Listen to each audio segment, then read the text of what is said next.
Assalamualaikum warahmatullahi wabarakatuh. Kami dari kelompok 10 akan mempresentasikan tentang penilaian status gizi.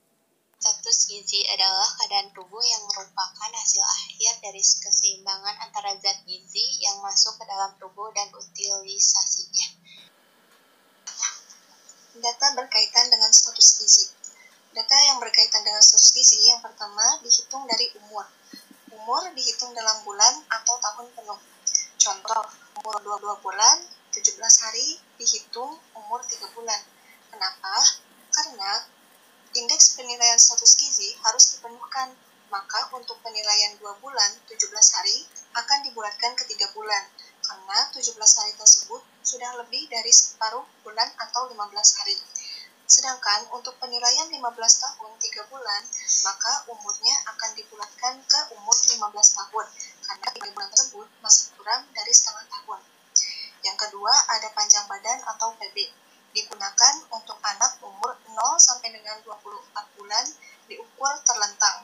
Jika anak umur di bawah 24 bulan diukur berdiri, maka harus dikoreksi dengan menambahkan 0,7 cm. Lalu selanjutnya ada tinggi badan atau TB, digunakan untuk anak umur lebih dari 24 bulan. General Assessment Methods atau metode penilaian gizi itu dibagi menjadi 7. Yang pertama ada antropometri yang bisa disimbolkan dengan huruf A. Yang kedua ada biochemical evaluation yang bisa disimbolkan dengan huruf B. Yang ketiga ada clinical examination yang bisa disimbolkan dengan huruf C. Yang keempat ada dietary assessment yang bisa disimbolkan dengan huruf D. Yang kelima ada ecological studies yang bisa disimbolkan dengan huruf E.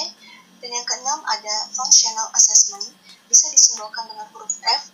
Dan yang terakhir ada vital and health statistics yang bisa disimbolkan dengan huruf G. Penilaian status gizi terbagi menjadi 2, yaitu pengukuran langsung dan pengukuran tidak langsung.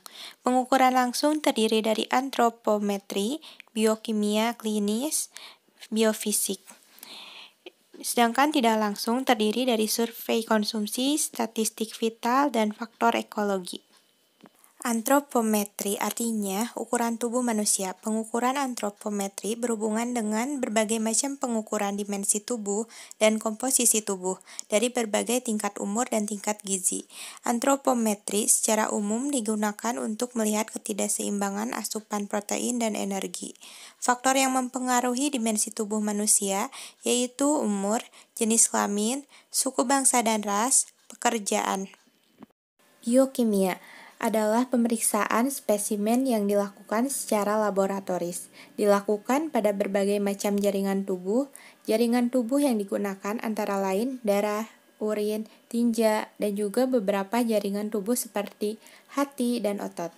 Metode ini digunakan untuk suatu peringatan bahwa kemungkinan akan terjadi keadaan malnutrisi yang lebih parah. Penilaian biokimia yang pertama, gula darah yang terdiri dari gula darah sewaktu atau GDS, gula darah puasa atau GDP, gula darah 2 jam postprandial atau 2 jam PP, HbA1c menunjukkan kondisi diabetes. Yang kedua, profil lipid darah yang terdiri dari kolesterol, LDL, HDL, trigliserida menunjukkan kondisi dislipidemia. Yang ketiga, hemoglobin. Kadar Hb menunjukkan kondisi anemia, SGOT dan SGPT menunjukkan kondisi hati, ureum dan kreatinin menunjukkan kondisi ginjal. Pemeriksaan klinis merupakan metode yang didasarkan atas perubahan-perubahan yang terjadi yang dihubungkan dengan ketidakcukupan gizi. Hal ini dapat dilihat pada jaringan epitel seperti kulit, mata, rambut, dan mukosa oral, atau pada organ-organ yang dekat dengan permukaan tubuh, seperti kelenjar tiroid. Metode ini umumnya digunakan untuk survei klinis secara tepat atau clinical survey.